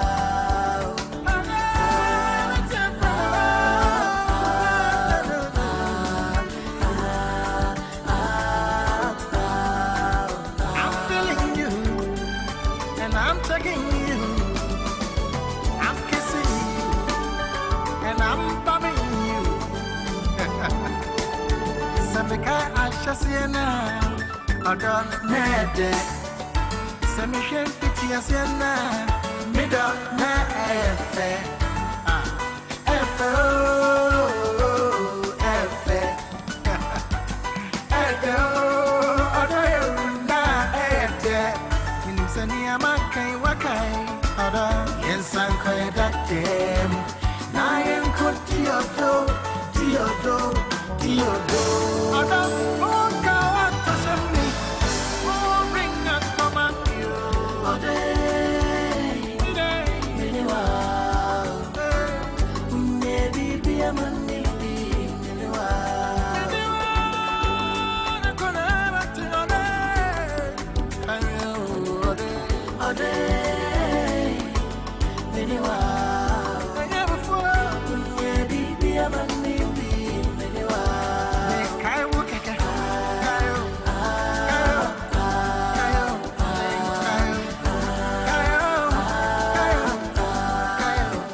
Z 101.9 FM. Hey!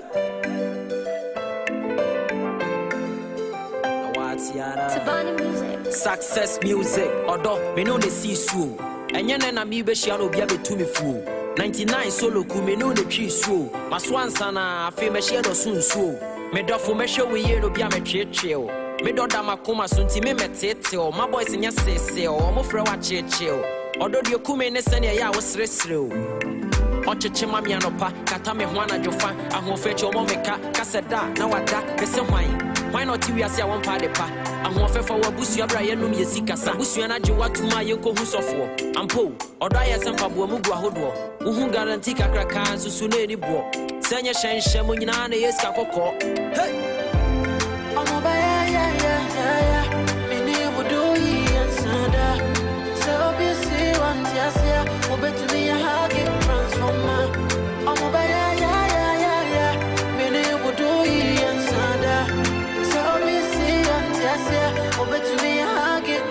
Assalamu alaikum. Asamami anikum. Wahu hama no ajikum. Still wasemi ano ajitum. If it's imra bishia wodi ya mehain and anisum. Yedona senka enye yanka gensi fuwa yifum. Odo asha makoma ma. Yedona sausage ama. Osome sene nana. Timi huna memfe mama. Menkumi broni. Mehuwe ni mame denda. Agensi fuwe munye kom na udomi yashija. Medo body diakono ase French rice. Tell everyone who they talk say we ain't Christ. Men who deaf right, measure what to with deaf right. We be two, baby be here, I no go think twice. Odo de da me form, me dot me yamo come. Eba ne ni jaji be still odo penya me som. Shene srube si the form, then yamane ne kong. Uhu na hu so benye, enya de obe come. Hey, we share ube si ne sika shekoto kum. Ode won sakane dia watu pete tu. Oshe mini mponi suba se fike siem. Madam ponya ne sebo mi anadwo da siom. Hey, omo ba ya. Bini wudu yi ansada. So busy one yes yeah. Obe to me a huggy transformer. Omo ba ya. Bini wudu yi ansada. So busy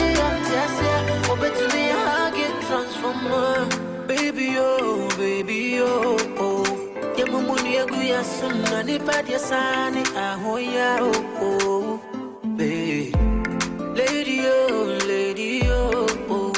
Yemumuni yaguya sumna ni padia sani ahoya oh oh. So let's take a walk by the beach side, showing the world that what we have is so strong and it feels right. Yeah, others say one man coming home. I want to say go about time. And just a wapa, but I'm here. Really wanna quit. I won't cut you over again. I'm a yeah. Many would do ye and Sada.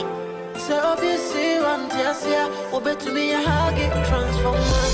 I'm a yeah. Many would do ye and Sada. So obviously I'm just here. Oh, bet to me a hug it transformer.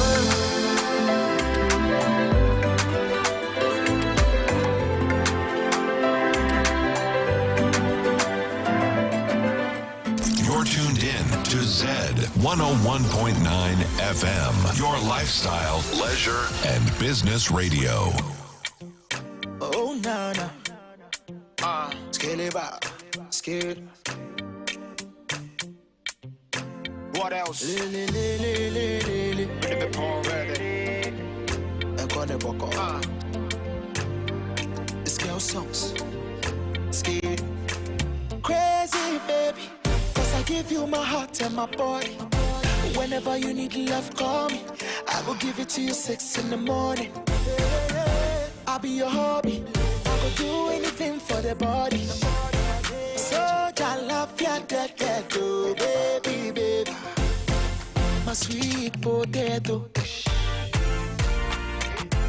Adore you, wine for me, baby.